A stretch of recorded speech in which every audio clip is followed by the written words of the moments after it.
Si Jesus may pasabot bahin sa iyang kamatayon, pinaagi sa paghugas sa mga tiil sa iyang mga apostoles.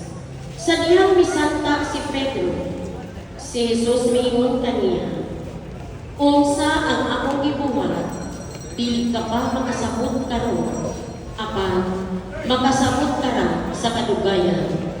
Og si Pedro nahinumdum niini, "Ingon man usab kita karon, ug tungod kay kita nahinumdum, kinahanglan nga maghinugasay kita sa atong mga tiil at sa atong paghandom sa unang balaang Eucharistia dinhi sa Liturgiano karong gabiuna.